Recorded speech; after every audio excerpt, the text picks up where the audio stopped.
So I decided to start YouTube vlogs.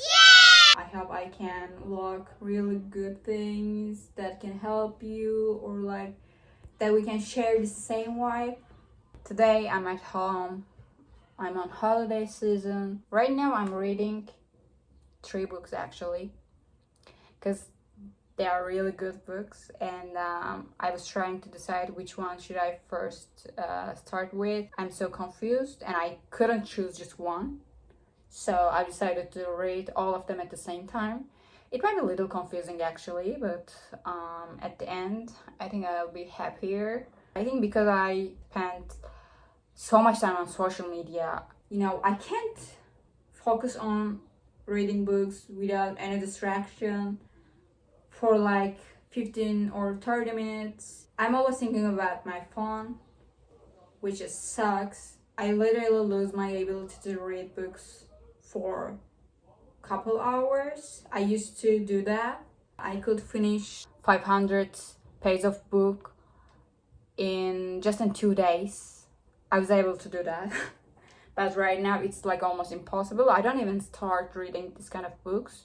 I mean, in my mind it seems like a huge responsibility to me. But of course, instead of postponing reading books, I've decided to start with smaller books actually, like 100 or like 150 pages of books, so that I can still keep reading books, but at the same time I can finish them. This is the point actually. I have some other books on my library. I'm pretty sure they are so good because I know the writer. Unfortunately, I can't even start reading them. Most of them usually 400 pages, and like I can't focus. I can't. I lose my ability to do that. It sucks, by the way. I'm thinking about my life like, why the did I spend so much time on Instagram or like TikTok? I ask myself, what did I learn? What did I gain? I mean, like, in general, I can say. There are also so many informative things that you can find on social media. But I think that's not that much. You may learn something from social media, of course, but I think if you compare what you have learned to how much time you spend on social media, you see that you learned like pretty little things. During the other times, you basically scroll on just empty, meaningless things. I actually deleted my Instagram last month. I didn't use it for a month. At the beginning, it was a little bit hard, I'm not gonna lie. But after you get used to it, it gets easier and it gets better actually. Because I'm like, I don't have to think about, did someone write me? Did someone send me reels? Should I reply? I don't need to think of it because it is also kind of a responsibility. Even though you send just, fun videos to each other, it still creates a responsibility because you need to reply, you need to watch all of them.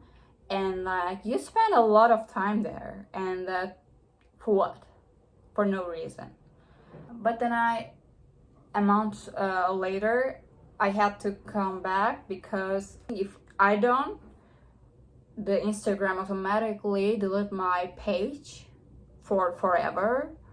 So I thought I should come back. But then I be like, okay, I might start using it again. Right now, as I said, I'm on my holiday, and because my school is on a break, it will continue for 3 to 4 months. Most of my close friends are out of town, so even though I can socialize with my other friends personally, you still don't see those people like every day. Even though I like being physically lonely, I didn't like the idea of being mentally and physically lonely. Like, this whole thing was too much for me. And also my friends were so upset about it because they were still sending me some reels on WhatsApp, and I thought I should make a comeback. But still, I think if you feel like you need a break, you should do it. You should. Some people say that, oh my god, it's so hard, how can I do it? And I'm like, of course you can do it. It's not that hard. Because I think the thing is that I didn't delete all my socials at once. Like, I was still on TikTok or like on Pinterest, in Twitter. So it wasn't like deleting all of my social and being completely out of social media thing. I don't have any friends on Twitter or like Pinterest. I don't send anything to my friends. I didn't add them on them because I don't know, they're just for me, and I want my Twitter to be private to myself because it's sort of a diary for me. So I don't want everyone to see what I'm writing there. And for Pinterest, it's the social media that you don't have to socialize. I think that's why most people like it so much. And it is also creates different reality because you can see what you love on there, and like it's not real people. It is real people, but like, you know what I mean. For example, my savings are not my photos, the photos that I like from other people, but it is also my world. So it's like some sort of imagination world. So it feels really good to be there. And but deleting Instagram has changed a lot of my life, even just for a month, because after that I actually didn't make a huge comeback.